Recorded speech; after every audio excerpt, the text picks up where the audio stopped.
Hey, welcome back. I just wanted to save real quick. I don't know if I saved yesterday. Did I save yesterday? I don't remember. I'm feeling a little bit better. Actually, the guy below me playing music is helping because it's not loud enough. Oh, I got a text. That's annoying. It's not loud enough where you can hear it, but it's loud enough where I know he can't hear me, so I'm not self-conscious about being loud. It's kind of perfect.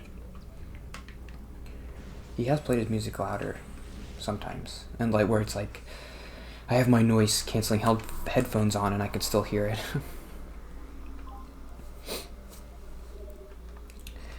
But I guess I'm talking about Moses today. I looked outside and it stopped snowing, so I definitely could have went to work, but whatever. Took the day off.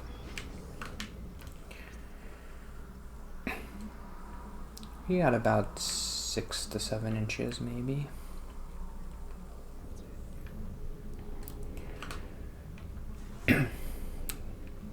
Sorry, my nose. Ugh.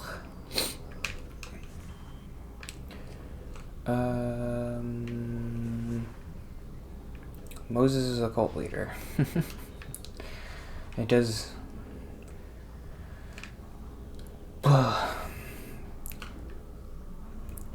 Reading the Old Testament and Exodus, it's kind of.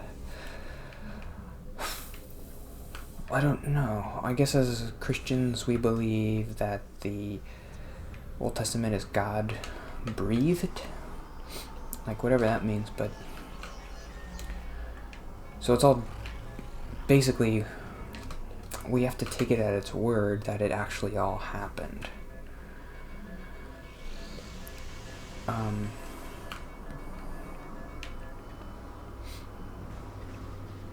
don't know how to get that. Let me in. I bring that up because Exodus 32, it's really interesting the way that story is told. How Moses goes up to the mountain and people on the ground start making an idol and they start praying to it. And Moses tells God, this is a conversation only between Moses and God, and the tradition is that Moses wrote the Old Testament.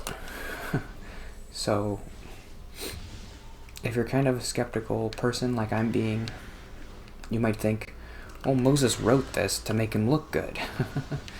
Because what he does next is he kills 3,000 people, so he's trying to soften that with what he does when he talks to God, which is he says, God, why do you want to kill the Israelites? Like, these are your people. Why did you take them out of Egypt just to kill them? And God's like, oh, okay, you're right. And then the next thing Moses does is he kills 3,000 people. And so you're like, well, he killed them, but he did convince God not to do it, so it's not that bad. But I just imagine Moses writing the Exodus after all this happened and being like, well, killing 3,000 people thing was a little bit much. People might not like that, so I'll write this story about me talking to God before I killed them, and maybe it'll soften the blow a little bit. Yeah, my nose is tickling. Is God doing this? He doesn't want me to, because I'm being blasphemous. I know where to go. Oh, just go here, I think.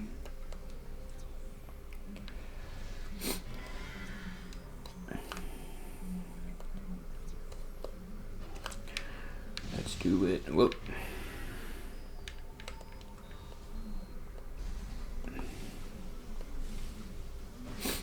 You still do have to time the screw jump thing. Otherwise it doesn't work. I don't know why.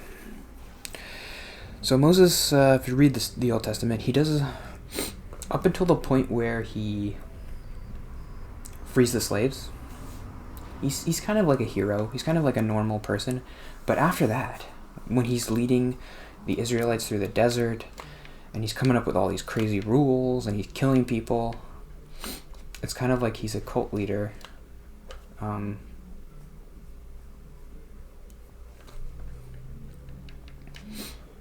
Because his whole system runs on fear. Like, if you break any of these rules, we have to kill you. Like, if your kids disobey them, stone them. If you break this law, kill this person. Ugh, I might have to blow my nose. No, what's happening in there?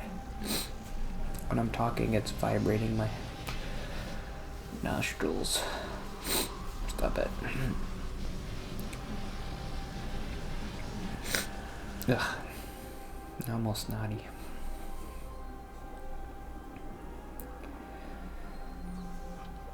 Is my sound recording? Okay. I always have to check that. We did it. What's next? Is that the last thing?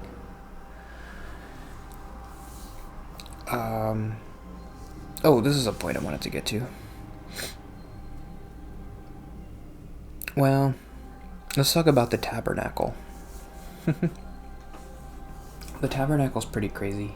And the Ark of the Covenant, too. Well, okay. If I'm being a good Christian, I'd say, okay, Moses is actually talking to God. He's not crazy. He's not a crazy cult leader. But if someone today was doing what Moses was doing, we'd be like, oh, he's the Jonestown guy. He's crazy. He's evil. But I guess as Christians, we do believe he was actually talking to God. But I just said in the last episode that I can't take the Old Testament literally because the morality is questionable. If we do. I don't know where to go next. Over here, baby.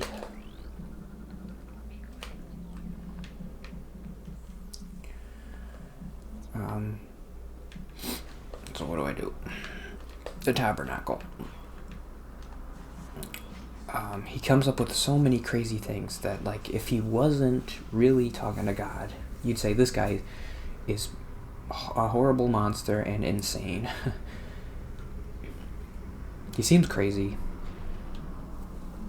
I kind of talked about it yesterday, how he comes up with these rules. Like, I haven't even read Leviticus yet, and Leviticus has all the crazy rules in it. Like, don't eat shellfish or we have to kill you. But there are even some rules in Exodus where he lays out the rules for, I think when you sin, you're supposed to atone, and you go to the altar, and they do a bunch of stuff with animals. There's like chapters after chapters of how to kill the animal, how to put it on the altar, how to spread its blood. How do you kill this thing? Well, maybe it's like that. You have to do both of them. And then it falls down. Nope, I don't know what I'm doing.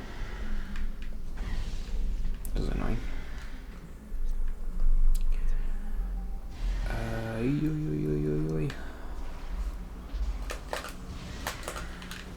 That must be what you're supposed to do. Yeah.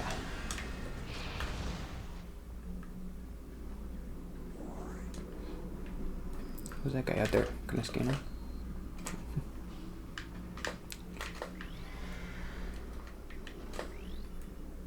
Echo, echo, echo, echo.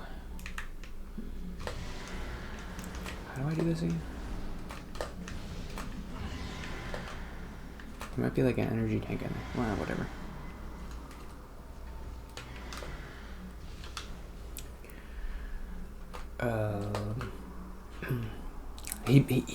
He comes up with these crazy things about... Well, first of all, he talks to God. He talks directly to God. Not many other people in the Bible talk directly to God. Abraham, I think, maybe did. I guess some of the prophets maybe later in the Old Testament. Maybe they talk to God. I think I have to go back to... Well, I can just go through that door. Let me go, let me go, let me go, let me go. What else does he do? Well, he makes the Ark of the Covenant. I'm sorry, that's annoying. And he has these very specific rules, and he's like, oh, God told me to make the Ark of the Covenant in this very specific way. Did I get it? Oh, yeah. I knew you could get that. I was like, you have to be in the middle. Cool.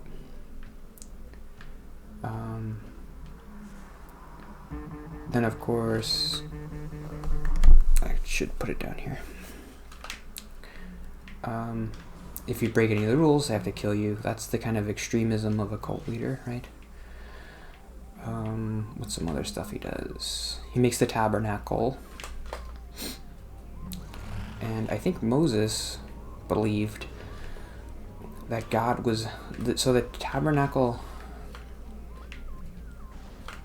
Because the Israelites were constantly moving around, I guess they were worried about God abandoning them. I guess it kind of makes sense because they had seen all these miracles, God turning into like a fire tornado and a pillar of smoke and parting the Red Seas. So they actually believed God was like a literal being on earth doing stuff. So that's where the phrases of like, oh, God's abandoned us. But they actually thought he actually literally was with them and then left them. That's why they were losing, because they did something wrong, and God was just like, okay, you did this thing wrong, peace, I'm leaving. So they built a tabernacle, which was like a holy place to keep God, and it was like portable because the Israelites didn't have a home yet.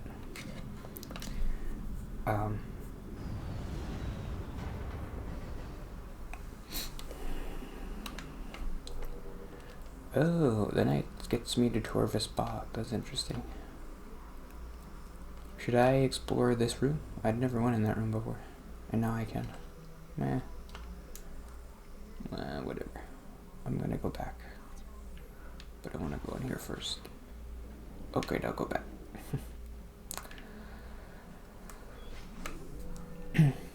That's crazy.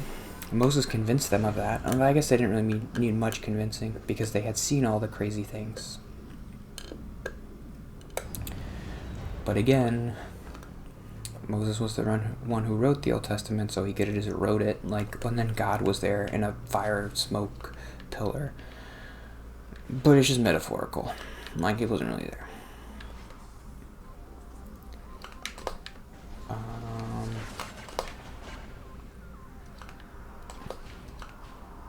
But Moses convinced them that, God's he's in here.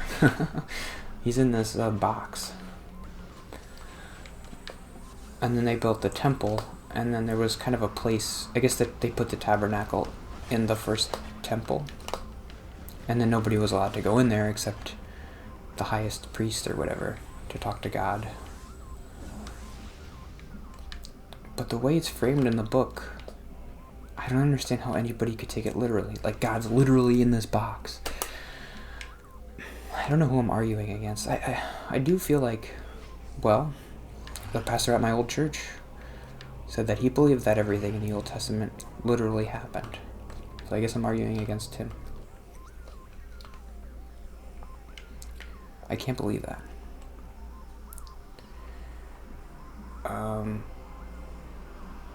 And he never really explained how why he believed it was all literal, or why that was important.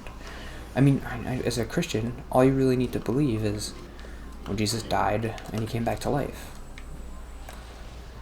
And if you believe in him, you'll have eternal life. That's the whole thing. But you don't need to believe that God was part of the Red Seas and he turned rocks into manna or whatever. I forget. Moses hits a rock with a stick and it turns into bread, I think, because they were hungry. The Israelites are such whiny babies. They're like, Moses, I know you saved us by parting the Red Sea and we've seen all these miracles, but we're hungry, so we don't want to follow God anymore. And he's like, okay, I'll turn this rock into bread for you. See all the good stuff God does for you. Moses has been gone for 40 days. Maybe we should start making a gold calf just to praise instead of God. That's insane. I mean, if I really saw all the things the Israelites saw, I would have... I mean, the first thing that would come to my mind is, like, I'm crazy. The second thing would be, okay, well, if I'm not crazy, then I need to... Whatever this fire tornado thing is, I gotta probably follow it. Like, what is it saying? I don't know. I mean, I wouldn't really feel that way. I'd be like, what's this voodoo magic you're doing? Are you, like, a for real witch? What's happening? Are you a warlock? How are you doing this magic? I saw this guy part the Red Sea. How did he do that? I'm not prepared to handle this new information in my life. But I could pretty much guarantee I'll never see anything like that, so... I'll never have to deal with having to deal with that. What would I do if someone parted the Red Sea in front of me? Well, it's not going to happen.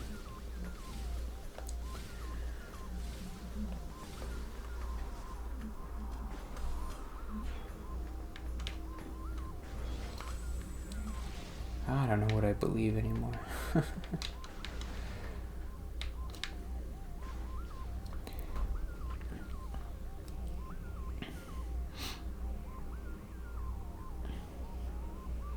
Maybe we'll talk about this tomorrow. But it's just me, more of me arguing about, like, why we shouldn't take the Old Testament literally. But I can't help but feel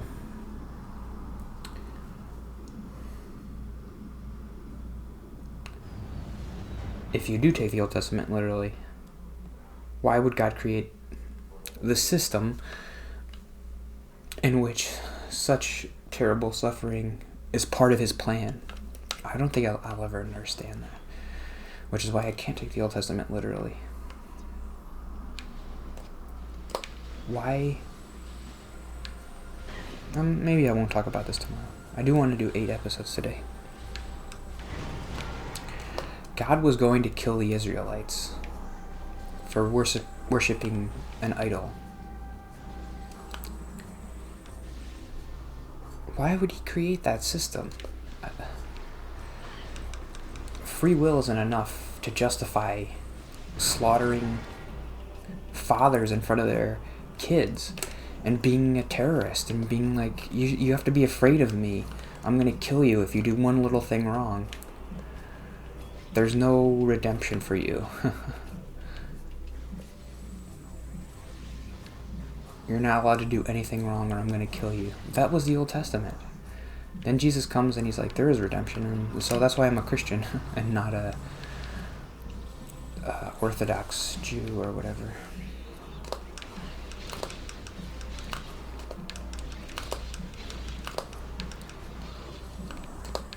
I mean, maybe I should just read some of the old laws. And there's apparently... I was Googling this. Wait, no, where do I go now? I did everything, didn't I? Maybe in the dark world somewhere?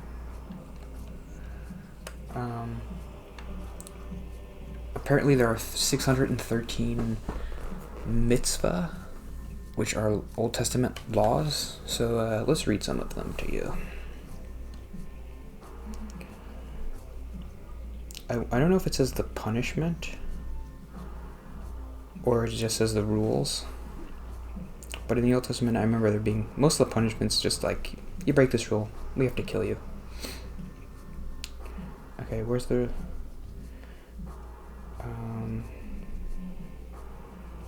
613 commandments.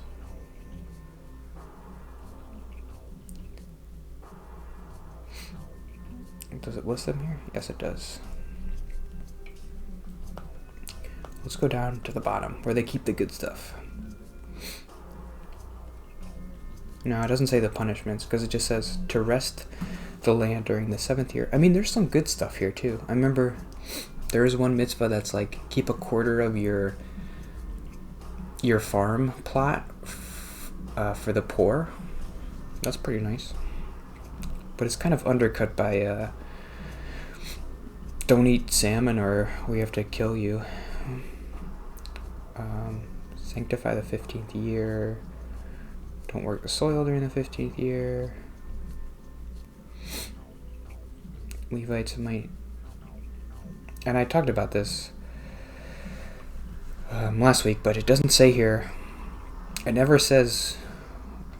There are some laws here about slavery, but it's like, keep your slave for 7 years, and then you can free him, or if your slave is a Hebrew, make sure you don't sell him to a non-Hebrew or something. But it never says, hey, you know what? No slavery. Get rid of the slavery. There's 613 rules here, and none of them are, don't keep slaves. Don't have people below you who you view as animals. Less than human.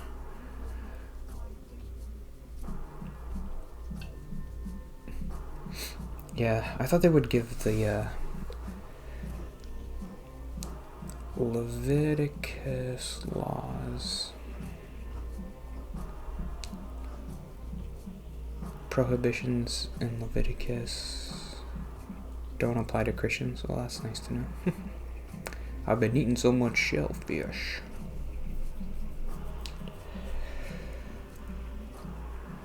Thou shalt love thy neighbor as thyself. That's pretty good. I like that one. Leviticus 19:18.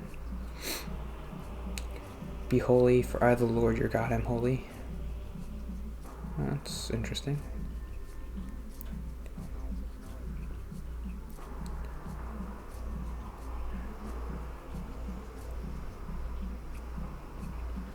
So then Jesus comes and he says,